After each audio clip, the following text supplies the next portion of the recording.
और इसलिए हम लोगों ने रिसर्च करके वो 32 पेज इकट्ठे करके कल क्या होगा इस प्रकार से किताब भी बनवाई है,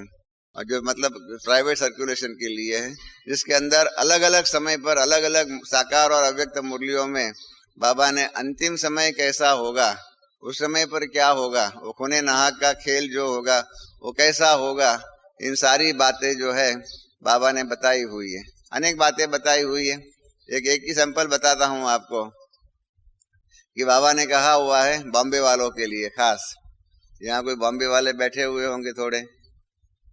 हाँ, तो बॉम्बे वालों को खास कहा हुआ है, और आप सब बाकी सब तो साक्षी होकर के सुनते ही है। तो बाबा ने बॉम्बे वालों के लिए खास कहा हुआ है, हाँ, कि बाबा ने सतयुग में कहाँ होंगी बॉम्बे, हाँ, बॉम्बे वाले बताओ सतयुग में बॉम्बे कहाँ होंगी। मुरलियों में आ गया है, कई बार आ गया है, मैं समझता कम से कम 20-25 बार बॉम्बे के बारे में बाबा ने बताया हुआ है कि बॉम्बे सतयुग में नहीं होंगी, सतयुग में वो पानी के नीचे होंगी, अंडर वाटर होंगी, ऐसा बाबा ने मुरलियों में कई बार बताया हुआ। ये एक इशारा है। बाबा की बात ऐसी होती है ना, वो इशारे कहते हैं, और इशारे के बारे में इसलिए तो हाँ, जो वो गीत जो है ना, सिनेमा का एक गीत है, इशारा ऐसा होता है कि समझने वाले समझ गए और ना समझे वो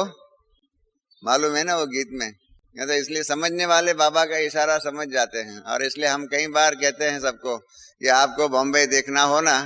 तो संगम युग में ही आकर के देखिए, सतयुग में आपको बॉम्बे, हाँ, बाबा ने मुरलियों में कई बार कहा हुआ है कि बॉम्बे तो पहले जो है ना मछली पकड़ने वाले होते थे ना, फिशरमैन, उनकी वो नगरी थी, और वो आज से 400 वर्ष पहले वहां अकेले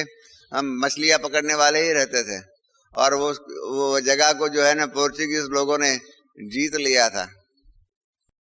पोर्चुगीज लोगों ने जीत लिया था। और फिर पोर्चुगीज की राजकुमारी और इंग्लैंड का राजकुमार, इन दोनों की शादी हुई। तो शादी के अंदर जो है पोर्चुगीज लोगों ने अपनी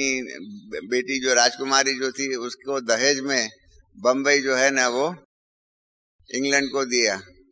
हाँ, तब से कई लोग हमको पूछते हैं कि आप दहेज को मानते हो या नहीं मानते हो, तो हम कहते हैं हमारा बॉम्बे दहेज में ही मिला हुआ था। हम अंग्रेज सरकार को दहेज में ही बम्बई जो है वो अंग्रेज सरकार को पोर्चुगीज की सरकार से मिला हुआ था, तो बॉम्बे खुद ही दहेज में मिला हुआ था, तो इसलिए बॉम्बे में रहने वाले दहेज को तो जरूर मानेंगे। तो ऐसे मतलब जो है बाबा ने जो कहा हुआ है कि ये सतयुग में पानी में होंगी, तो ये बाबा ने तो ये कह दिया। हाँ, हमें क्या करना चाहिए, बाबा के जो इशारे जो है इस इशारों को पीछे जाकर के उसकी गुह्यता में जाना चाहिए। अनेक प्रकार के इशारे बाबा ने दिया हुआ है।